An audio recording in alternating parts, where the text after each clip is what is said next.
Good morning children. आज हम लोग रहीम के दोहे पाठ का रिवीजन करेंगे। तो आओ पहले रहीम जी के विषय में पढ़ें। रहीम का जन्म लाहौर में सन 1556 में हुआ। इनका पूरा नाम अब्दुल रहीम खानखाना था। रहीम अरबी, फारसी, संस्कृत और हिंदी के अच्छे जानकार थे। इनकी नीतिपरक उक्तियों पर संस्कृत कवियों की स्पष्ट छाप परिलक्षित होती है। रहीम मध्ययुगीन दरबारी संस्कृति के प्रतिनिधि कवि माने जाते हैं। अकबर के दरबार में हिंदी कवियों में इनका महत्वपूर्ण स्थान था। रहीम अकबर के नवरत्नों में से एक थे। तो आओ बच्चे इस पैराग्राफ से हम लोग प्रश्न निर्माण करके याद करते हैं। तो यहाँ से एक प्रश्न तुम्हारा बन सकता है कि रहीम जी का जन्म कहाँ हुआ था। कहाँ हुआ था? लाहौर में। रहीम जी का पूरा नाम क्या था? अब्दुल रहीम खानखाना। किनके दरबार में हिंदी कवियों में इनका महत्वपूर्ण स्थान था? अकबर के दरबार में। रहीम जी किनके नवरत्नों में से एक थे? किनके नवरत्नों में से एक थे? अकबर के। आगे पढ़ते हैं बच्चों। रहीम के काव्य का मुख्य विषय श्रृंगार, नीति और भक्ति है। रहीम बहुत लोकप्रिय कवि थे। इनके दोहे सर्वसाधारण को आसानी से याद हो जाते हैं। इनके नीतिपरक दोहे ज़्यादा प्रचलित हैं, जिनमें दैनिक जीवन के दृष्टांत देकर कवि ने उन्हें सहज, सरल और बोधगम्य बना दिया है। रहीम को अवधी और ब्रज दोनों भाषाओं पर समान अधिकार था। इन्होंने अपने काव्य में प्रभावपूर्ण भाषा का प्रयोग किया है। आओ बच्चे इस खंड से हम लोग प्रश्न निर्माण करें। रहीम जी के काव्य का मुख्य विषय क्या है? क्या है? श्रृंगार, नीति, भक्ति। रहीम जी अपने दोहे को कैसे सहज, सरल एवं बोधगम्य बना दिया है? कैसे बनाया है? दैनिक जीवन के दृष्टांत देकर। किन किन भाषाओं पर रहीम जी का समान अधिकार था? तो अवधी और ब्रज भाषा पर। आओ बच्चे अब हम लोग दोहे पढ़ते हैं। पहला दोहा है, रहीमन धागा प्रेम का मत तोड़ो चटकाए, टूटे से फिर ना मिले, मिले गांठ परी जाए। आओ इसे पुनः समझते हैं। हम लोग पहले पढ़ चुके हैं लेकिन इसे पुनः समझेंगे। क्या कहते हैं इन पंक्तियों में रहीम कवि जी कि ये प्रेम के संबंध को के महत्व को वो दर्शाना चाह रहे हैं। इस पंक्ति द्वारा कहते हैं कवि कि प्रेम का संबंध नाजुक धागों के समान होता है, अतः इस संबंध को कभी भी चटका कर अर्थात अचानक नहीं तोड़ना चाहिए। इस संबंध को हमेशा संभाल कर रखने का प्रयास करना चाहिए, क्योंकि एक बार यह संबंध टूट जाने पर पहले जैसा नहीं जुड़ पाता। टूटे से फिर ना मिले, नहीं जुड़ पाता है। यदि प्रयास करने पर जुड़ भी जाए तो संबंधों के बीच क्या पड़ जाती है बच्चे?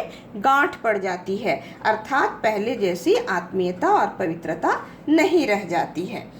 तो इस दोहे से हम लोग प्रश्न निर्माण करके याद करने की कोशिश करेंगे कि कैसे बनाएंगे। किस उदाहरण का प्रयोग कर रहीम जी प्रेम के संबंधों को समझाने का प्रयास किया है? किस उदाहरण को देकर?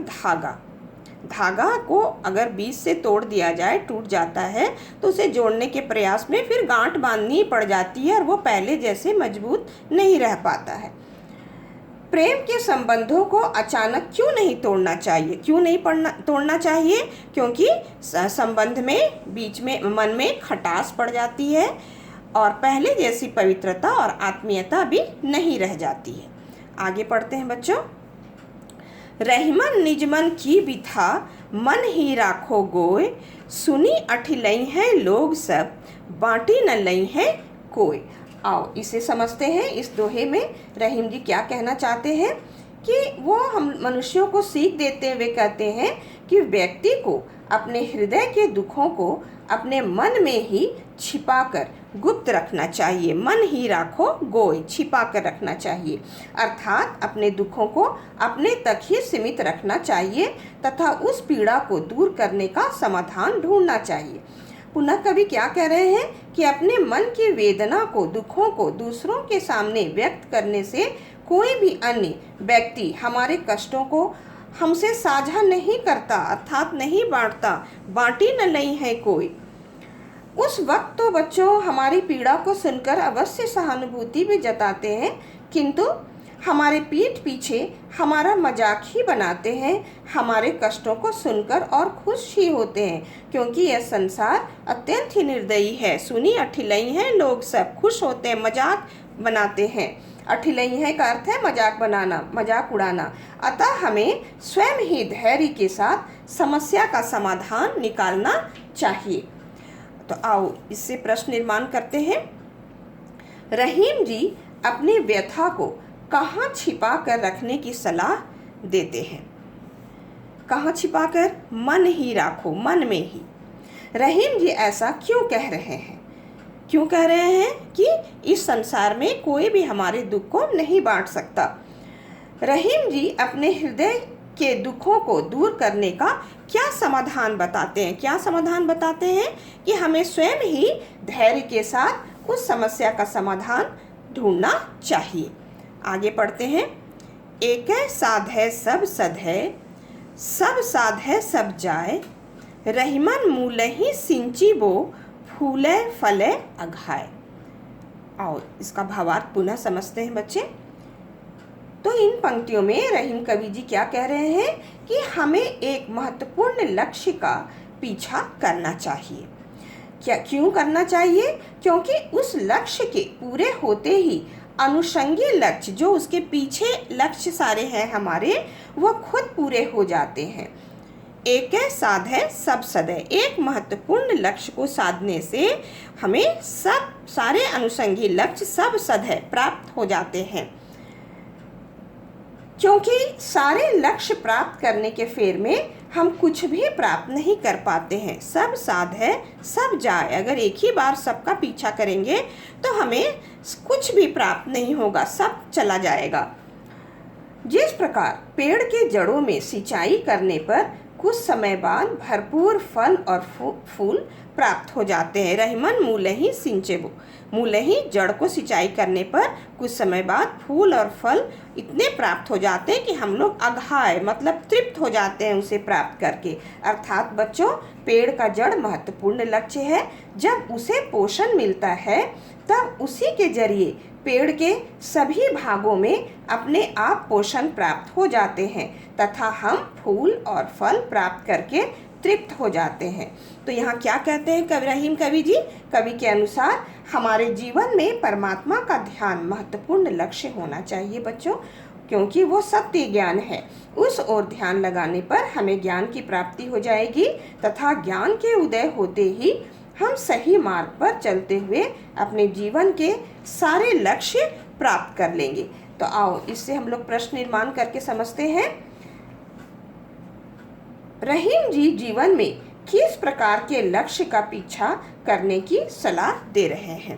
तो एक साधे, एक महत्वपूर्ण लक्ष्य का पीछा करने की सलाह दे रहे हैं। रहीम जी ऐसा क्यों कह रहे हैं? क्योंकि यहाँ से दूसरा क्वेश्चन हम लोग बनाएंगे कि रहीम जी ऐसा क्यों कह रहे हैं? इसलिए कह रहे हैं क्योंकि उसके पीछे लगे लक्ष्य अपने आप पूरे हो जाते हैं। केवल वृक्ष के जड़ में ही सिंचाई करने मात्र से ही हम कैसे तृप्त हो जाते हैं? क्योंकि वही महत्वपूर्ण लक्ष्य है मूलहि, और उससे हमें उसके अनुषंगी लक्ष्य फूल फल सभी प्राप्त हो जाते हैं। आओ अगला दोहा पढ़ते हैं। चित्रकूट में रमी रहे रहीमन अवध नरेश, जा पर विपदा पड़त है सो आवत यह देश। क्या कहते हैं कवि? यहाँ वो चित्रकूट के सौंदर्य को सामने लाने की कोशिश कर रहे हैं। कवि कहते हैं कि जब भी किसी पर विपत्ति आई है, जा पर विपदा पड़त है, तब अपने हृदय की शांति के लिए लोग यहाँ आकर अपने मन को शांत वातावरण द्वारा तृप्त किए हैं। स्व आवत यह देश, वे आते हैं यहाँ प्रदेश, ये चित्रकूट में। चित्रकूट अत्यंत ही खूबसूरत और धार्मिक प्रदेश है बच्चों। कवि कहते हैं कि अवध के राजा श्री रामचंद्र अपने 14 वर्षों के वनवास के दौरान, अवध नरेश श्री रामचंद्र जी को कहा गया है, अपने मन की शांति के लिए इसी प्रदेश में आकर लंबे समय तक रहकर व्यतीत किए थे। चित्रकूट में रमी रहे, मतलब रहे थे अपने मन की शांति के लिए। आओ इससे हम लोग प्रश्न निर्माण करें। चित्रकूट कैसा प्रदेश है? कैसा प्रदेश है बच्चों? खूबसूरत और धार्मिक प्रदेश। अवध के राजा कौन थे? तो श्री रामचंद्र जी। मन की शांति के लिए लोग कहाँ जाते हैं? कहाँ जाते हैं? चित्रकूट में। प्रश्न निर्माण मैं कर रही हूँ, इसे सीखना है बच्चों। श्री रामचंद्र को कितने वर्षों का वनवास मिला था? कितने वर्षों का मिला था? 14 वर्षों का। वनवास के दौरान वे अपने मन की शांति के लिए कहाँ गए थे? कहाँ गए थे? चित्रकूट। तो बच्चों, आशा है अभी पढ़ाई के दौरान ही तुम्हें कुछ तो अवश्य याद हो गए होंगे।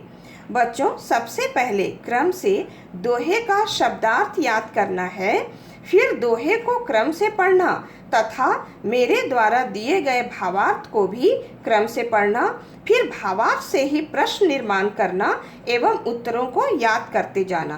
तुम पाओगे कि तुम्हारे सारे उत्तर भावार्थ से ही मिल रहे हैं। तो अगली कक्षा में शेष बचे हुए दोहे का हम लोग रिवीजन करेंगे।